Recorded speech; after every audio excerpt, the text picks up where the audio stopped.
We're counting down to the 2027 elections and putting in focus the commencement of campaign for the presidential election, which is 150 days to the polls next year. Political analyst Dr. Jide Ojo joins me live to further explore this.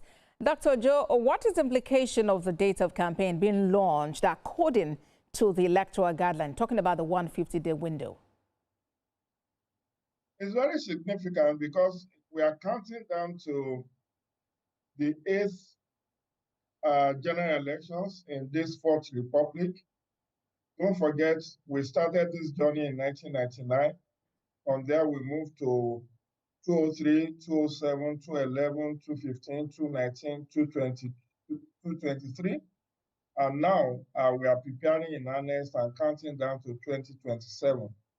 And just yesterday, we had all the party chairmen and their contestants signing the peace accord here in Abuja. So it is an awakening that we are approaching the critical period in the preparation for 2029, because this exercise will run for 150 days, as you have said. Indeed. Particularly ending 48 hours to the days of the election. Yes, Dr. Ojo. And in the past, we've seen a whole lot of mudslinging on the campaign trail. What do you propose in terms of what the focus of campaigns should actually be? Incidentally, I was at the signing, the Peace Accord signing ceremony yesterday at Bola Tinubu International Conference Center. And I saw the entire proceedings. The Peace Accord is quite rooted in the law, and it's actually an advocacy for issue-based campaign. Issue-based in the sense that we do not want what happened in Osun to happen in the lead-up to 2027 elections. We do not want to be counting bodies or fatalities or destruction of billboards or mudslinging and fake news. We want to see what are the issues. How do you intend to tackle insecurity? How do you want to improve the living standard of Nigerians? How do you want to reduce poverty and unemployment? How do you want to bridge the infrastructural gap? Those are the issues that matter to average Nigerians. How do you want to improve the social amenities, the schools, the educations, the sporting facilities? What are your agenda, or what are your agenda for the improvement of the standard of living of Nigerians? Also, that Section 14, subsection 2B of the Constitution of the 1999 Constitution of the Federal Republic of Nigeria has said that security and welfare of citizens shall be the primary purpose of government. Now, let's touch on another significant matter, money.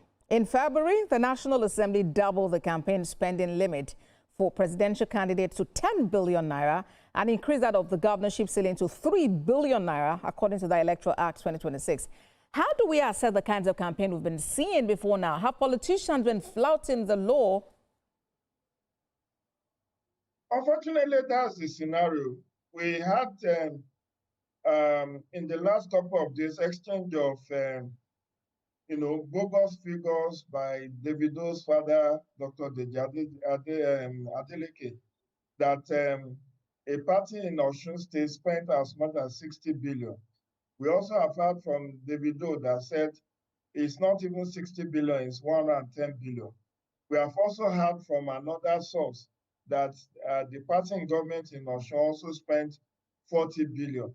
But any of this figure is outrageous if truly they were spent. Because as you have said, there is a ceiling on how much you are supposed to spend on your campaign. For governorship, it's actually 3 billion. For presidential election, it's 10 billion. But not so deaf as those who will not hear.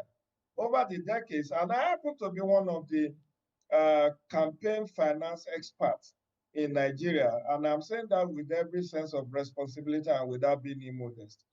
I've been involved in tracking of campaign finance for the Independent National Electoral Commission over the last 20 years. Unfortunately, it's a very sad tale. Every election period, we see clear breach of campaign finance regulations. Not just about vote buying, but even in terms of flattening of the threshold of campaign finance ceiling in terms of what is legitimately allowed for you to spend.